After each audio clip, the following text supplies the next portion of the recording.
12 years of marriage, shared laughter, family trips, nights falling asleep in each other's arms. Everything perfect on the surface. Until I found that second phone hidden in the glove compartment.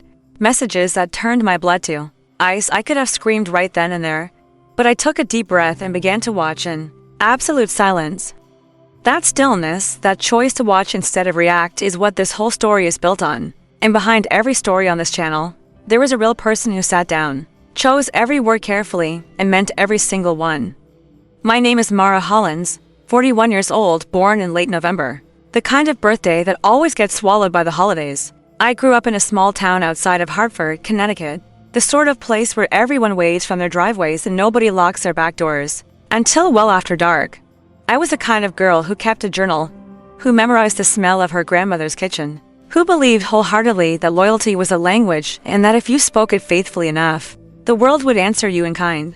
That belief shaped everything I built, including the marriage I thought would last a lifetime. Grant and I met at a company picnic years before any of this began, and when we crossed paths again, at a mutual friend's wedding, he was impossible to forget. He had that kind of presence, the sort of man who fills a room without trying, who laughs a half second before everyone else catches a joke because he already knew the punchline was coming. Charming is too small a word for what Grant was. He made you feel chosen, and for a long time, I truly believed that I was. We married on a Saturday in October, 12 years before any of this began.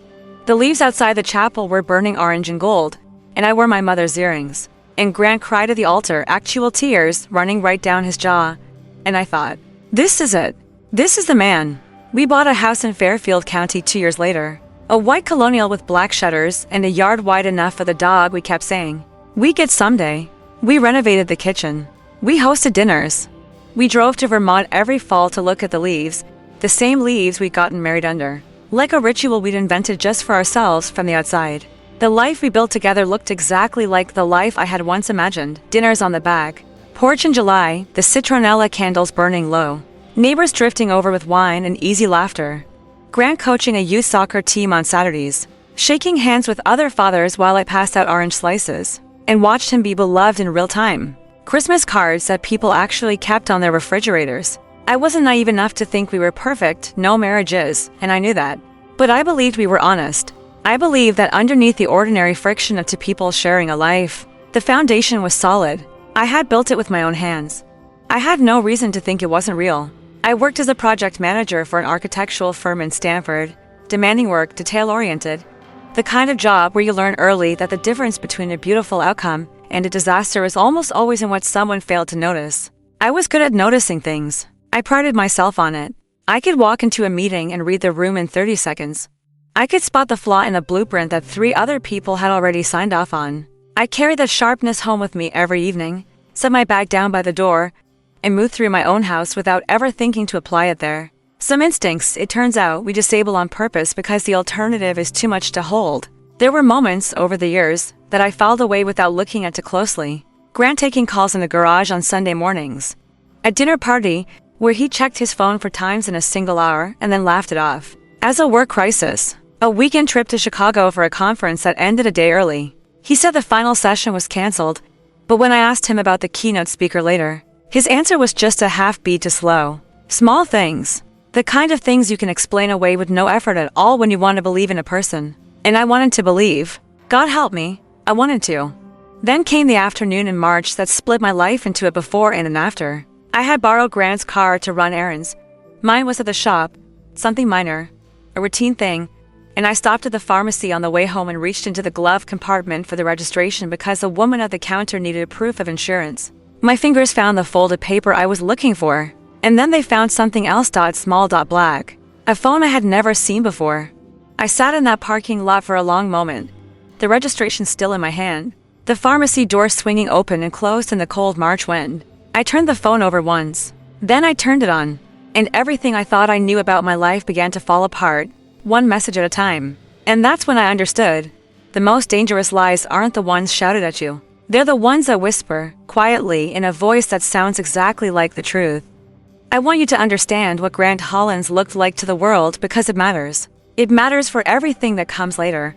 For every moment where you might wonder how I stayed so calm, How I kept serving dinner and smiling at neighborhood barbecues and sleeping beside a man I had already begun to study like a case file. To understand my silence, you first have to understand the size of the illusion I was living inside. Grant was the kind of man other men admired and other women noticed. Tall, easy in his posture, the sort of person who remembered the name of your dog and your mother's surgery and the wine you mentioned liking once at a party 8 months ago. He worked in commercial real estate, development and acquisitions, deals that ran into the millions, and he wore that success lightly, which only made people trust him more. He didn't flash money. He drove a sensible car. He coached that Saturday soccer team for free, showed up every week in muddy cleats, and once organized a fundraiser that kept the local youth center open for another year. People loved him. Not politely, genuinely, the kind of love that gets built over time, brick by brick, through small consistent gestures that add up to something that looks a lot like character.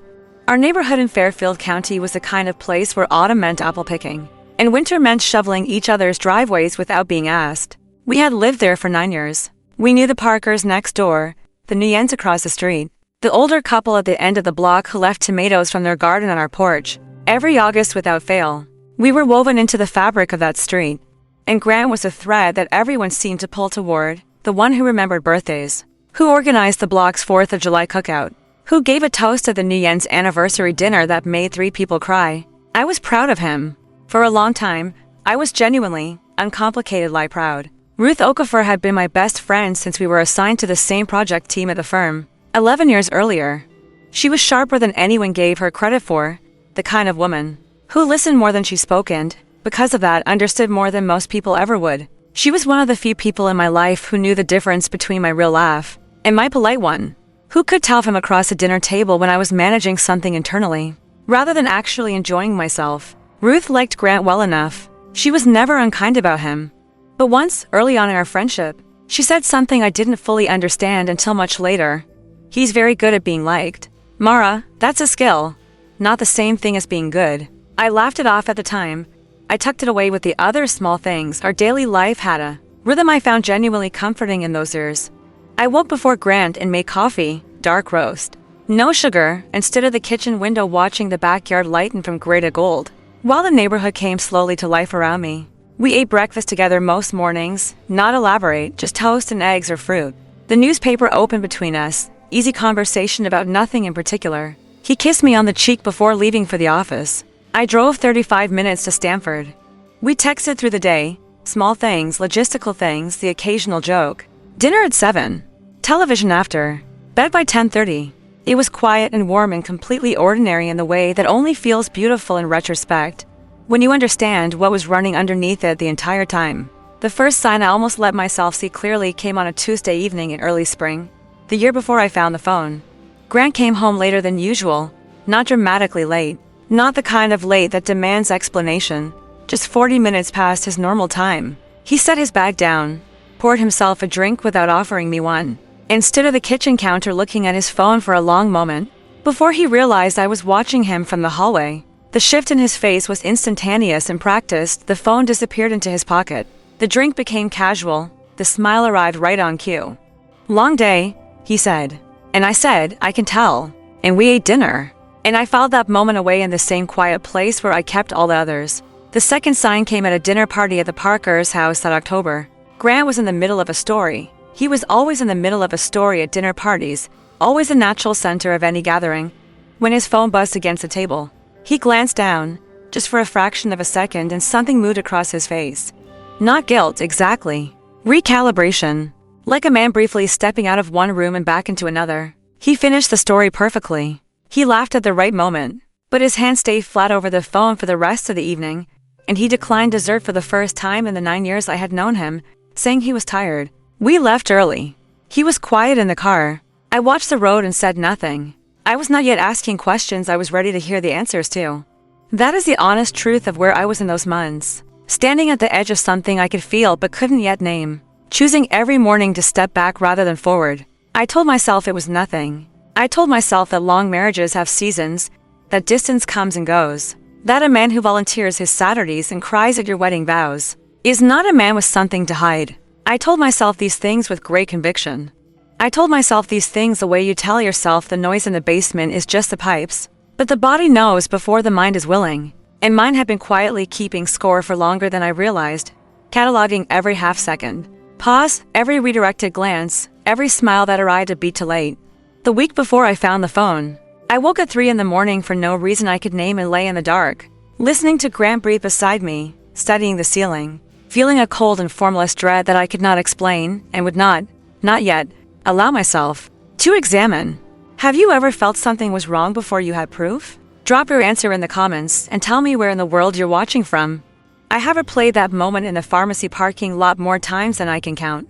The weight of the phone in my hand, the cold coming through the car window I had cracked open without thinking, the sound of a shopping cart rolling across the asphalt somewhere behind me, its wheels rattling against the uneven pavement in that hollow, indifferent way that ordinary things do when your world is quietly ending. I sat there for what felt like a very long time. In reality, it was probably under 2 minutes. I know this because the meter I had fed with 2 quarters, when I parked, had barely moved when I finally looked up. The phone was not password protected. That detail has stayed with me. The carelessness of it, the arrogance embedded in that small oversight. A man so confident in his architecture of deception that he didn't bother locking the door. I opened the messages. There were dozens of threads, but one contact appeared more than any other, listed simply by a first name, Simone. I opened it. The most recent message had been sent that morning at 6:47, while Grant was still in our shower. While I was downstairs making the dark roast coffee and watching the backyard lighten the way I did every single morning of our life together. Thinking about last night, it read, "Can't stop."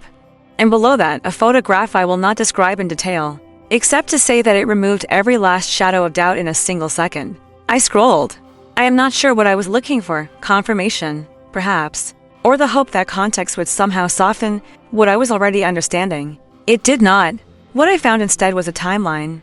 Months of messages, a year of messages, declarations that used the specific language of intimacy, private language built over time, the kind that only develops between 2 people who have spent significant hours together. There were references to a place they called the apartment, casually, like a shared home, like something that simply existed between them as a matter of course.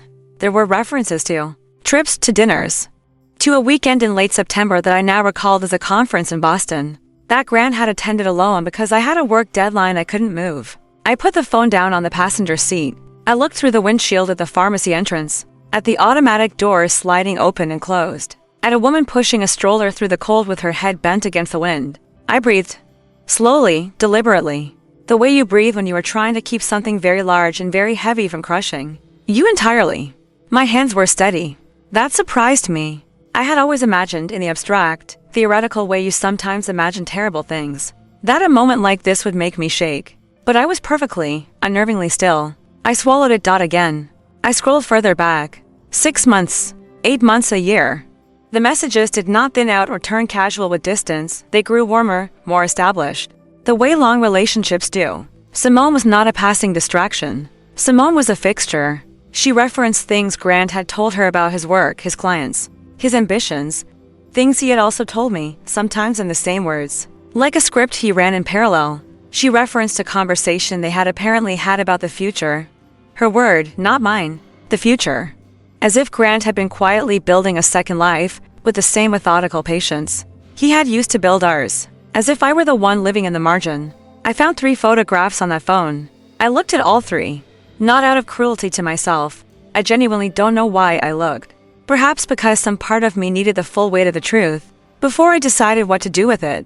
What I noticed in a strange, detached way was that Simone was nothing like me and everything like me at the same time. Same approximate age. Same dark hair, different face, different life. She looked confident in the way people look confident when someone has been telling them consistently that they are exceptional. Grant had a gift for that. I knew it well. I swallowed it. Again. I put the phone back exactly where I had found it, beneath the registration. In the left rear corner of the glove compartment. I straightened the paper on top of it. I went inside the pharmacy, bought what I had come for, bandages, hand lotion, a bottle of ibuprofen, paid at the counter, and walked back to the car. I drove home. I made dinner. Chicken with roasted vegetables, and a glass of white wine that I poured for both of us. Grant came in at 6:45, kissed my cheek in the kitchen doorway, said something cheerful about traffic, and sat down at the table across from me. I passed him the bread. I asked about his day. He told me about a deal he was working on, animated, detailed. Completely at ease, I listened, I nodded, I swallowed it again.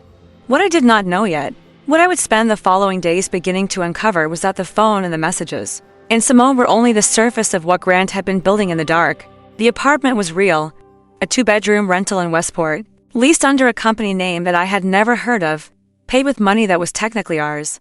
I found this out gradually, piece by piece, in the days that followed as I began, carefully, methodically, without a single outward change in my behavior, to look at things I had never thought to look at before. Our financial accounts, his business filings, the life insurance policy he had taken out 3 years earlier, that I had signed without reading closely. Trusting him the way you trust the floor beneath your feet. The insurance policy had been altered. The beneficiary, originally listed as me, had been quietly changed 18 months prior. I sat at my desk at 11 o'clock on a Wednesday night, the house dark and silent around me, Grant asleep upstairs, and I read that document 3 times to make sure I understood what I was seeing. Then I closed the laptop, turned off the lamp, walked upstairs, got into bed, lay in the dark, and felt something shift inside me, not grief, not rage, but something colder and quieter and far more purposeful than either. I swallowed it, for the last time, and that was the moment I stopped grieving the marriage and started planning the exit. There is a particular kind of strength that has no name in any language. I know. The strength required to sit across from someone who has betrayed you completely, and give them nothing. No coldness, no distance, no flicker of altered feeling behind the eyes. To pass the salt, to laugh at the right moment, to say goodnight in exactly the same tone you have used for 12 years, knowing what you know, carrying what you carry, while the person across from you remains entirely, obliviously at ease. That was a strength I taught myself in the weeks that followed. I became a student of my own composure, and I was, it turned out, an exceptional student. The decision came to me not as a dramatic resolution, but as a quiet settling. Like a room after the windows had been closed against a storm. I was not going to confront Grant. Not yet. Not until I understood the full shape of what he had built behind my back, and not until I had built something of my own in return.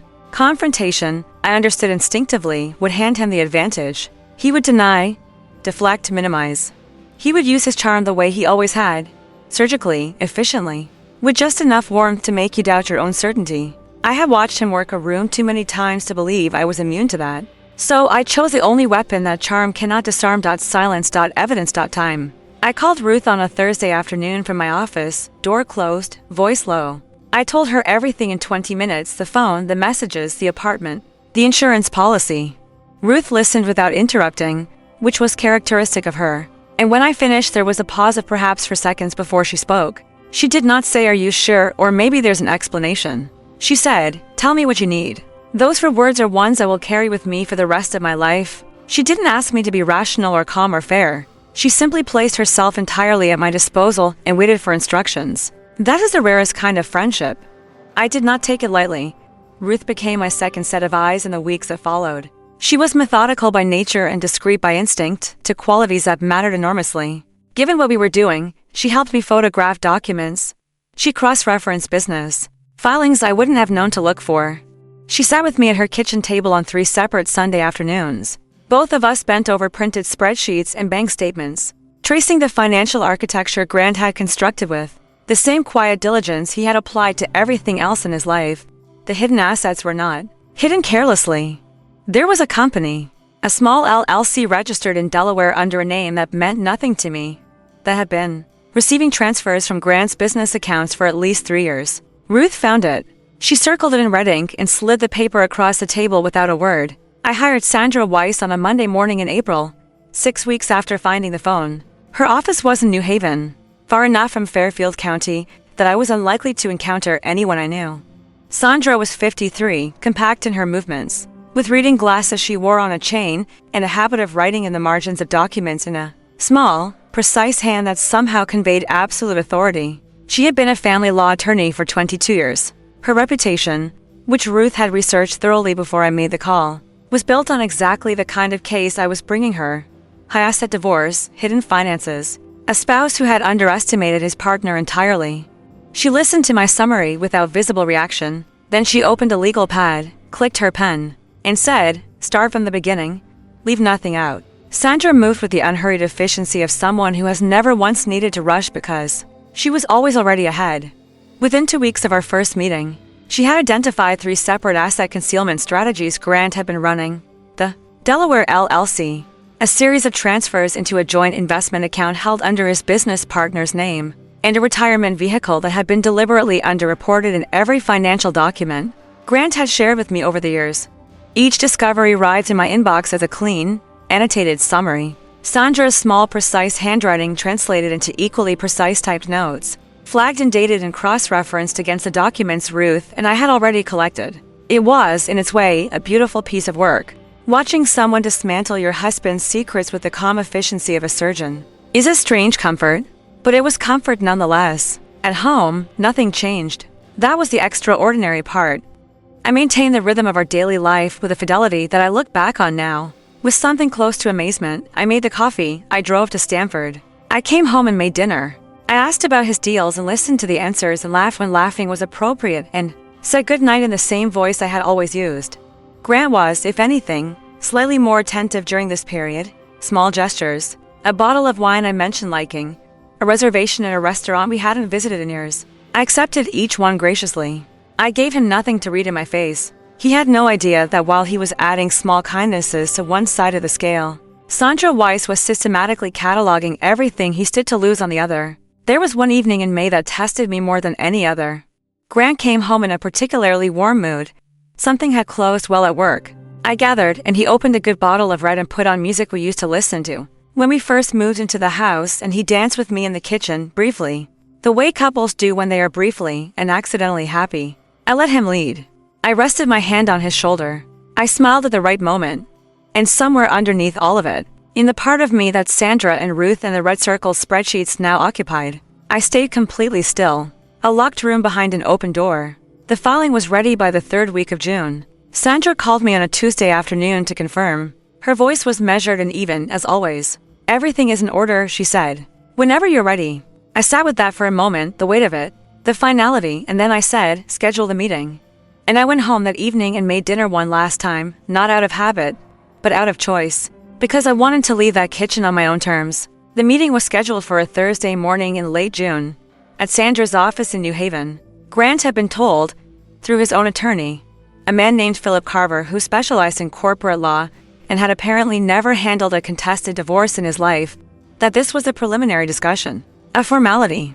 The kind of meeting where both parties sit across from each other and begin the polite, uncomfortable process of dividing a shared life into columns. That is what Grant believed he was walking into. I know this because of the way he dressed that morning. Business casual, relaxed. The jacket he wore to client lunches rather than the one he wore to serious negotiations. He kissed me on the cheek before leaving the house. He told me not to worry. He said we would get through this like adults. I arrived at Sandra's office 40 minutes early. We sat together in her conference room with the documents arranged in 3 organized stacks on the table, color-coded, tabbed, cross-referenced with exhibit numbers. Sandra poured 2 glasses of water and reviewed the order of presentation one final time with the calm focus of someone preparing not for a confrontation, but for a controlled demolition. She had done this before, many times. But she told me later that the breadth of documentation in this particular case was, in her words, uncommon. She meant it as a professional observation. I received it as the only trophy I needed. Grant arrived 8 minutes late with Philip Carver, who was carrying a leather portfolio and wearing an expression of practiced neutrality. Grant's expression, when he entered the room and saw me already seated at the table, shifted almost imperceptibly, a flicker of something that might have been surprise, recalibrated instantly into his default register of easy confidence. He sat down across from me. He nodded at Sandra. He placed his hands flat on the table in the relaxed posture of a man who expects to be in control of what happens next. I looked at him steadily and said nothing. Sandra opened the first folder. The next 90 minutes were the quietest form of devastation I have ever witnessed. Sandra presented each element in sequence, methodical, unhurried, entirely without theatrics. The Delaware LLC, and its 3 years of incoming transfers, the investment account held under his business partner's name, the underreported retirement vehicle, the Westport apartment, leased under the company name with 14 months of documented occupancy, the altered life insurance policy, with the original beneficiary designation and the date of the unauthorized change, clearly highlighted in yellow. She laid each document on the table as she spoke, sliding it across with one hand, her voice never rising above a calm conversational register.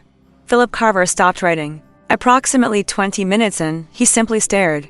Grant's composure eroded in stages, the way a carefully constructed facade does when the foundation beneath it is systematically removed.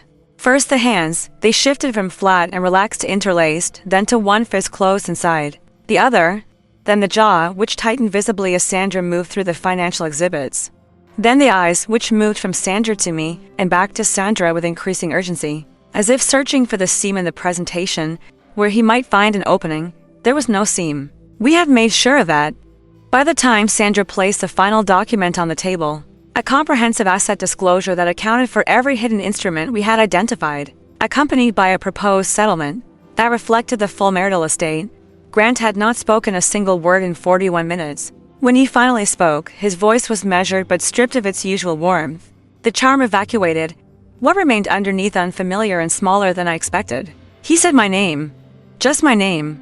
The way you say it when you are trying to locate a connection you are suddenly not sure still exists. I looked at him across the table. At this man I had made coffee for and driven to Vermont with every autumn, and believed in with the full unguarded faith of someone who had no reason not to. And I felt something I had not anticipated, not triumph, not anger, not grief. Clarity. The specific, irreversible clarity of a woman who has stopped waiting for the truth and simply gone out and gotten it herself. The settlement was not finalized that day. These things never are. But the terms Sandra had constructed were so thoroughly documented and so legally airtight that Philip Carver requested a recess within the hour and spent most of it in the hallway on his phone, speaking in a low urgent voice to someone I assumed was a colleague with more relevant experience. Grant sat at the table during the recess and looked at a fixed point on the wall. He did not look at me. Outside Sandra's window, the late June light fell clean and indifferent across the parking lot, and somewhere in Westport, in a 2-bedroom apartment leased under a company that no longer had anything in it, a woman named Simone Keller was about to discover that the financial infrastructure supporting her carefully arranged life was in the process of being entirely dismantled. Simone disappeared within 3 weeks of the meeting. I did not track her departure in detail. It was reported to me secondhand, through the loose social network of Fairfield County, where information moves the way water does, finding every crack and low point without effort. What I was told was that she left the Westport apartment without significant notice, that she had apparently relocated out of state, and that she had not, as far as anyone could determine, maintained any contact with Grant after the financial picture became clear. I received this information and filed it away without ceremony. It confirmed what I had understood from the beginning. Simone was not the wound. Simone was the symptom. The community fallout was quieter than I expected and more thorough than Grant deserved. These things have a way of moving through a neighborhood like Fairfield County with a particular velocity. Not gossip exactly, but a collective recalibration. A subtle but irreversible redistribution of social trust. The Parkers stopped inviting Grant to things. The fathers from the Saturday soccer team sent me messages of support I had not solicited. Someone left tomatoes on my porch in August, the way the couple at the end of the block always had, and this time for the first time. I understood exactly what the gesture meant, and the man who had spent 12 years being masterfully, effortlessly liked, discovered. In the end, that charm borrowed against character always comes due. The house sold in September. I had not planned to keep it. Too many rooms that remembered the wrong things. Too many corners where the past sat quietly, waiting to be bumped into at inconvenient moments. I packed methodically, the way I approach every large task, box by box, room by room, making decisions without sentiment about what came with me and what did not. The citronella candles from the back porch left behind. My grandmother's recipe cards, handwritten in her careful cursive, wrapped in cloth and packed first.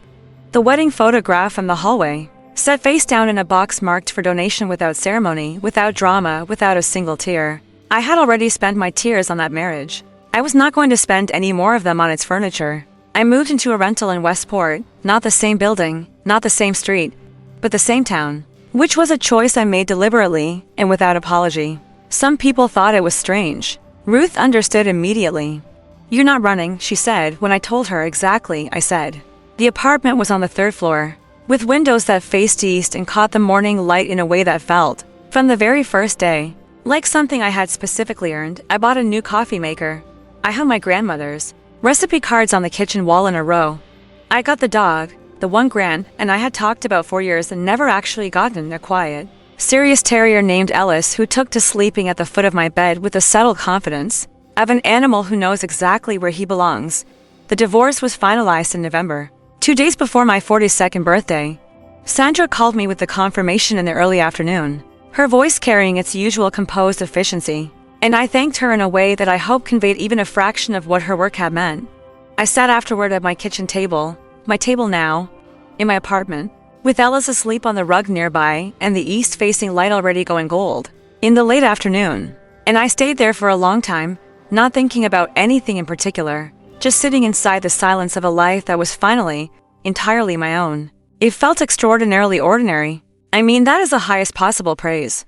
I returned to work full-time in January, and the return was easier than I had expected, or perhaps not easier, but more clarifying. The firm had been patient with me during the months of the divorce process, more generous than I had any right to expect, and walking back into that building in Stamford felt less like resuming an interrupted life and more like arriving somewhere I had always been heading.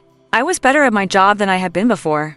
I noticed things with a clarity I could not entirely explain, or could explain perfectly, actually. But rarely bothered to. Betrayal, it turns out, is a remarkable education in attention. Once you have learned to see past a performance, you see past performances everywhere, and once you stop performing yourself, you find that you are considerably more efficient. Ruth and I still meet on Sunday afternoons, though the kitchen table is now hers alone. Her husband's grandmother's table, as it happens, wide and scarred and absolutely reliable. We drink coffee and talk about nothing important, and sometimes we talk about everything that happened, and both kinds of conversation feel equally necessary. She has never once said "I told you so" about Grant, not even in the gentle, well-meaning way that some friends allow themselves. She has also never stopped being the first person I call when something shifts. A friendship that holds steady through the worst year of your life is not a small thing. I do not treat it as one.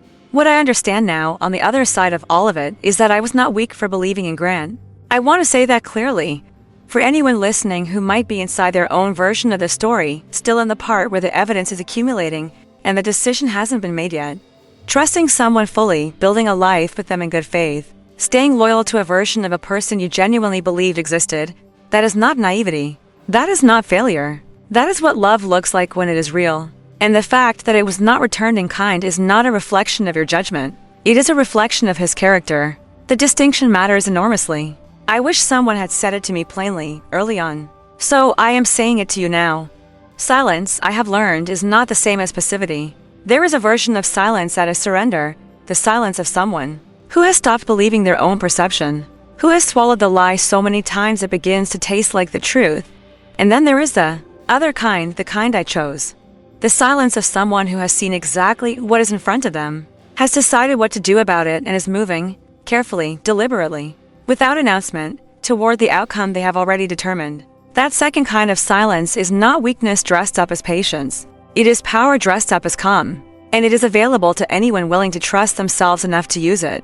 Grant lost the hidden assets, the apartment, and the financial architecture he had spent years constructing in the dark. He lost his standing in the community he had worked so carefully to cultivate. He lost the easy social trust that had been the foundation of his professional identity. And Simone, who had presumably believed she was building towards something permanent, discovered that a future constructed on concealment has no more structural integrity than the concealment itself.